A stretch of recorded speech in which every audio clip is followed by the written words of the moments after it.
The picture you are about to see was taken from Air Force Combat Film Digest. It tells a story of the vital contribution made by the Army Air Forces to victory in the Pacific. Since December 7th, 1941, the world has decreased in size and its shape has been considerably altered. This phenomena, which has brought disaster to our enemies, will remain as a lasting tribute to the skill of American aviation, its workers, and the personnel of the Army Air Forces. In less than 4 years, the distance around the world has been spanned thousands upon thousands of times. Places that were once obscure specks on the map have become bywords in every home in the land as they were bombed, rebombed, and blasted out of existence until victory was won. The Army Air Forces played an important part in winning the war. It is equally important to ensure our winning the peace that America remain what it is today, the leading air power in the world. You and every American can play your part in maintaining the freedom and security for which we have all fought by buying and holding bonds. War comes to Japan, Lae, Salamaua, New Guinea. We start for Tokyo. The Aleutian Islands.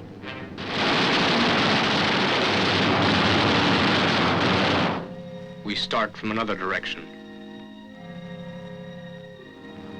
China, where there was never enough of anything to fight with, except Japs.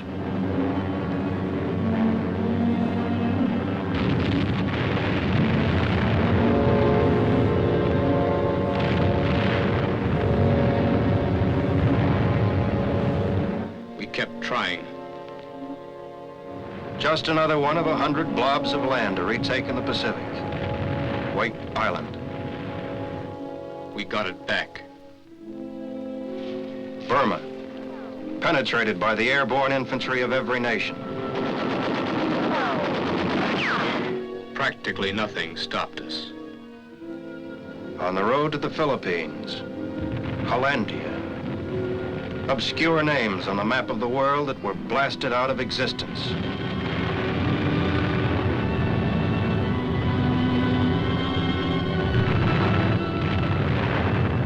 And for every bomb, every bullet, and every dead Jap, we paid.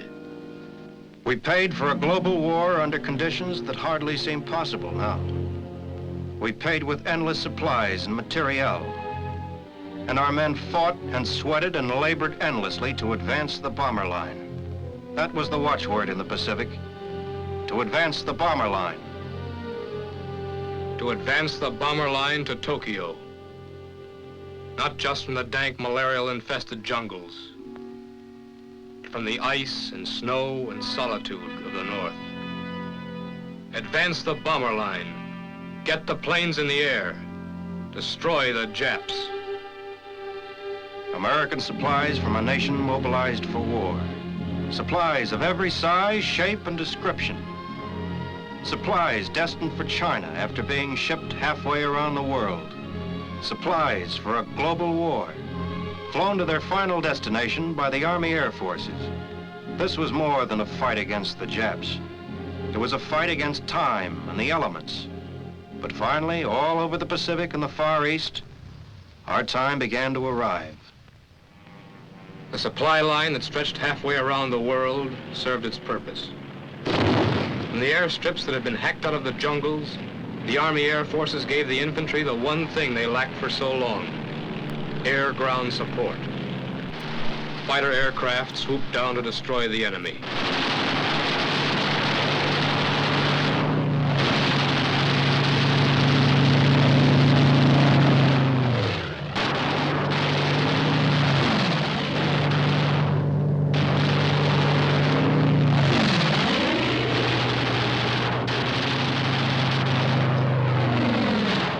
in central Burma, 90 miles southwest of Mandalay, is just one example of the thousands of times that air-ground support catapulted our advances forward. In this instance, air power was used to clear the way for a push south to Rangoon and win that port for our own forces. P-47s in the 1st Air Commando Group were used to aid the British infantry to cross the Irrawaddy River and establish a beachhead. The air action ranged in a 50-mile radius. The pilots, guided by intelligence reports, were in constant communication with ground installations. They bombed and strafed everything the Japanese had so carefully installed. What would have taken months of hand-to-hand fighting and heavy casualties was accomplished in a matter of days.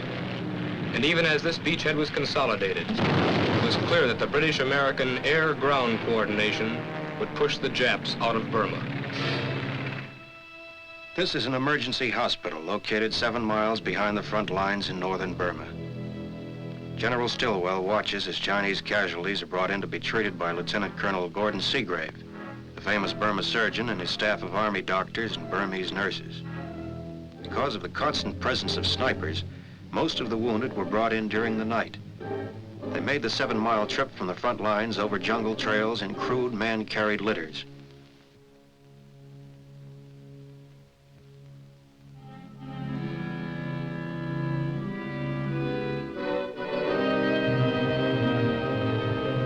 This base, like many others, was supplied with medical equipment and plasma by the Army Air Forces. The wounded men, after being treated, were carried an additional 14 miles to a landing strip where they were flown back to a general hospital at Lido, a trip that would take 15 days by foot. The Army Air Forces made it in 1 hour and saved the lives of countless soldiers of the United Nations who were patched, mended, and revivified by the combined miracles of modern medicine and air power. No sooner was a new base secured in the Pacific when the same relentless, monotonous tasks began all over again. At Saipan, supplies, equipment, engineers followed in the wake of the invasion forces to make the island operational for the Army Air Forces. Work began even while the freshly wounded men were still being evacuated to Kwajalein. Just a few short days ago, these men had left Kwajalein whole and ready for battle. Now they were going back to where they had started from. The victory at Saipan had been a costly one. But the enemy had been made to pay double. Once more, the potency of air power manifested itself. One of the strongest Jap bases in the Pacific had been reduced to rubble. The Japanese warlords knew now that soon no part of the homeland would be safe. Then began one of the miracle jobs of the Pacific, a job that had to be completed within hours of the time it was begun, to rebuild and lengthen the newly captured airstrip to accommodate the weapon that was eventually going to win the war. It's history now how the job was accomplished. And out of the vast stretches of the Pacific roared the mightiest bomber the Army Air Forces had ever dreamed about, the B-29 Super Fortress, with the dust of the Kansas plains still embedded in the shiny silver wings. This was the bomber that was designed to carry the war directly to Japan itself. The zenith of the long-range plans for victory in the Pacific was in sight. However, there was an obstacle in our path. It was called Iwo Jima. We needed this tiny stretch of land for many reasons. As a fighter base, as an emergency landing field for B-29s returning from missions over Japan, and also because it was filled with Japanese aircraft that had to be eliminated before we started on the road to Tokyo. Using Iwo Jima as a base, the Japs attacked Saipan at every opportunity. And we shot them out of the sky as fast as they came over.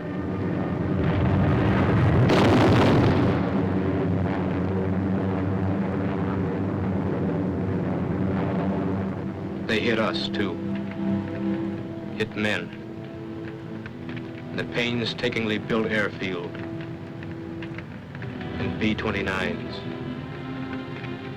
Reasons enough to make the step that followed. So, we had to take Iwo Jima, no matter what the cost was. When the smoke and the fire and agony and the dying was over, this is what was left. But Iwo Jima was ours.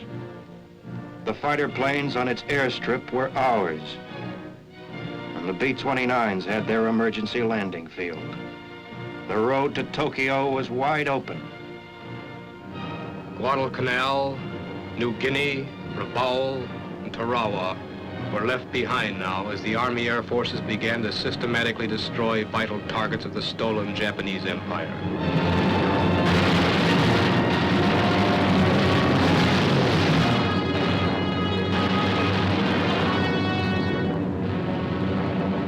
In Borneo, the valuable oil supplies at Balikpapan and surrounding vicinity were subjected to devastating aerial bombardments. These were long, dangerous missions, but they were worth it. The major supply of fuel for the Japanese war machine was destroyed, and the enemy on Borneo was softened up for the inevitable invasion that followed the heavy air attacks. The high-geared Japanese war machine was slowed down to a walk. Even as the B-29s from Saipan began flying missions against Japan itself, other portions of the Army Air Forces were spearheading the attacks against the Philippines. Here the Japs were firmly entrenched. But here again, they were made to feel and realize the potency of air power. The Japs had done a lot of damage to our bases in the Philippines in 1941. When General MacArthur said he would return, he didn't mean that he'd come empty-handed. The Army Air Forces had delivered the goods prepaid.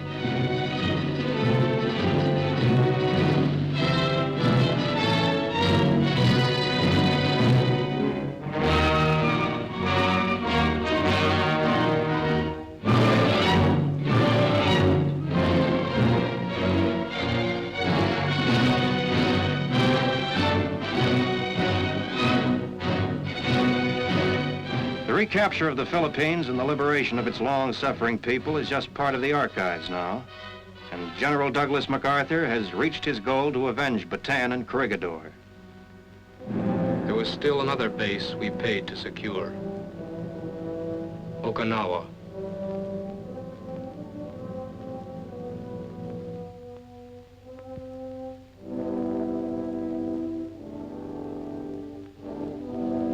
On a nearby island rests one more soldier.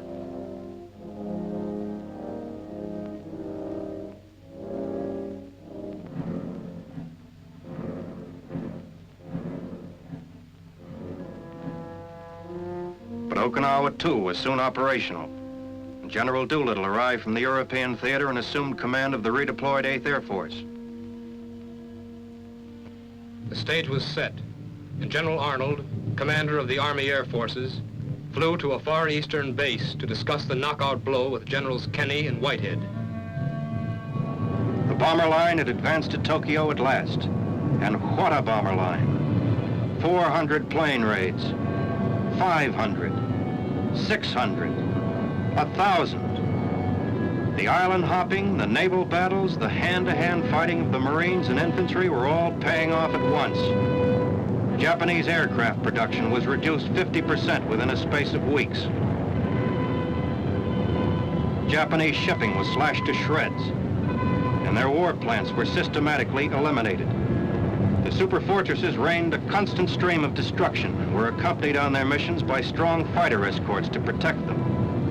Tokyo, Kobe, Nagasaki, Yokohama, Kure, and every other major city of Japan was bombed and rebombed by the B-29s. Entire cities were destroyed, while others were left smoking and paralyzed.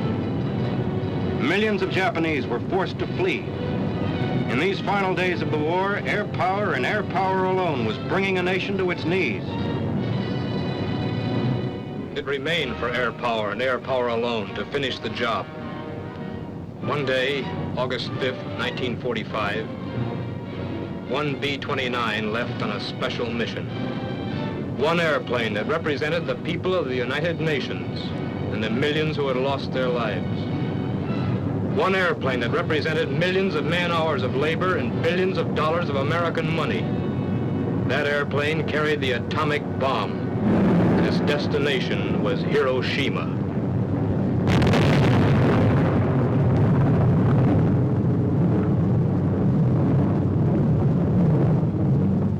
A city in ruins with one bomb. This was the first test of the atomic bomb in New Mexico.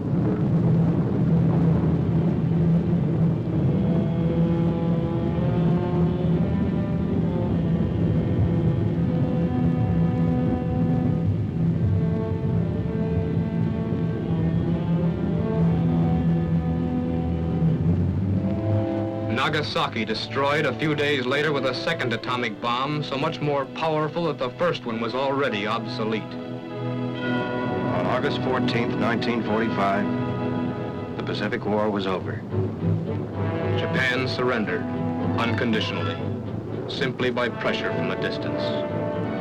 That pressure was air power, the strongest air power the world had ever known. It remains for the people of the United States to keep it that way.